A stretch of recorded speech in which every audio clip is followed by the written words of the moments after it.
Good rising, brethren. This is Big Judah, coming to you guys from California. Before I begin, give all praises to the Most High Yahweh. Acknowledgement to the earthly mother. Who is wisdom? Who is the Holy Spirit? Knowledge to Yahushai. Prayer to the Most High blesses this lesson this evening. Gives more knowledge and understanding of the events of the past in order to understand the events that are currently happening on the earth. So we get a much better understanding of things that are soon to come on the earth. Brother, I'm going to have to go ahead and, put the link to Patreon actually in the description box as well going forward, because I was going to actually put one of the video I did a couple of days ago kind of explaining the whole situation as the main video for the channel for a little while so people can see it, but I know that they're not actually letting me do that. So I'm going to have to put the link inside the video, or you can just go to Patreon and I think you look up Big Jude. It's actually pretty simple, and you can go that way too. If you download, I think, the app, and then you look up Big Judah, and I think it pops up that way as well. It was beautiful because last night I did a video, and it was from this book called Sowers of Thunder by Anthony Roberts. Well, I guess as soon as the video had gone up, I guess they found it, and there was like one left, and it was like $700 for the book. But one of the sisters actually kept on looking, and actually I think she said she found it for $25. And she got it for $15, and with $15 of shipping. So that was definitely a huge blessing. And see, had I put that out on YouTube, more than likely she wouldn't have even been able to find that one as well. So that's why I said that's what I'm trying to put stuff so that our people, the ones who are serious, not saying that people are not serious, but if you want to try to find some of these books, sometimes you need to be over there because there's going to be a lot more information that's going to be coming out. And then it make it a little bit easier. It just gives some people a chance to actually get their hands on some of this material. Because like I said, not everyone is here to learn. Some people are here to keep us from the information. So they might try to go and buy the information, buy the books so we can't get them. So like I said, there's a whole lot of things going on right now in order to keep us away from our information. They've been working so long to keep us away from it. But now that we're at the end, they're going to work even harder to keep us away from it. And that's all just part of the plan. It's all part of the game. But for the sister who got blessed with that book yesterday, beautiful thing. I'm so happy that you were able to get it.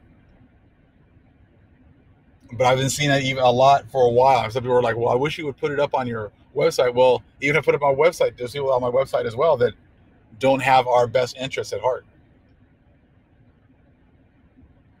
And many times, like I said, the Most High keeps them there for me because I know I'll look for a book and there might only be one there, one left. On all the different sites, you might be able to find just one or maybe two. So it's like the Most High waits, makes them put it there for me. So when it's time for, me to get the book so I can actually bring this information to the nation, the Most High has it sitting right there. And it's usually a lot of times as soon as I purchase it, the price will go up, even if I haven't even made a video on it with some of these books. The prices go up. So like I said, that's like another perk of actually also being over there, getting exposed to this information before, so you can try to get it in your hands first. Because I will try to definitely bring out some of the information, even still on YouTube. But just know that if I do that, a lot of the stuff's going to be gone instantaneously, either by them taking it down or not wanting to sell it, or they make the prices so ridiculously high. Let's get into tonight's content here real quick. You hear all these people always talking about being woke, and I understand what's going on, but they're still praying to white Jesus. If you're still praying to Caesarea, you're still part of any of these churches, trust me, you're not woke. You're just as asleep as you thought as you were when you began to, this journey. Because following Caesarea is what keeps you asleep. Following white Jesus is what keeps you, happy and content in this reality. Following white Jesus makes you think that he is here for everyone. This is a universal walk, and that he only wants you to be happy. And if bad things happen, it's not because of white Jesus, it's because of the devil. Because you're only here for YOLO. You only live once. That's what white Jesus has done for you. And white Jesus keeps you away from the true power. White Jesus keeps you away from the Most High's chosen people. That's why they're always like, well, yeah, we know he's not white, but we're still gonna worship white Jesus. Yeah, we know he's not white, but we're still gonna do it anyways. Yeah, we know that December 25th is not his birthday, but we're gonna do it anyways. Yeah, we know trick or treat or Halloween. We know that that's evil, but we'll just call it trunk or treat and keep it moving, keep it flowing for the kids, right? Yeah, we know that Thanksgiving was about stealing Native American lands, but we're gonna do it anyways. See, that's what white Jesus has done and continues to do. So any of you guys who think that you're woke and you're still praying to this guy right here, I said you're not woke one iota, not at all.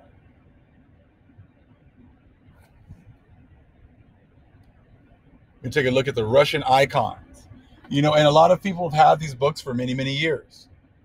I don't know if they've had this one, I said, but I've seen them many times on the Camp Brethren videos, and they were definitely always showing the icons and things like that. Like I said, this one has an extra 100 pages, and we're going to read a little bit from it because you kind of think like, hey, during the Renaissance period, they were making all of the icons white. What happened to the Russian icons? How come they left the Russian icons the same as they were before? See, the Most High is very strategic. He knows that, hey, my children are going to wake up, and they're going to need, these building blocks in order to be able to find their way back to the Father. And the Most High makes the other nations leave those things out there for us to find. If they really have the control that people seem to think that they have, they would have left any trace of our information out there. They would have written any books or let anything out there. But see, this is the Most High's movie. This is the Most High's production. So it was we were always going to come back. That was the main part of the story. The comeback kids. It's a Rocky story. Everybody always loves the comeback. Unless it's us. Then they don't love it at all. Because they know that once we come back, that's the end of their party.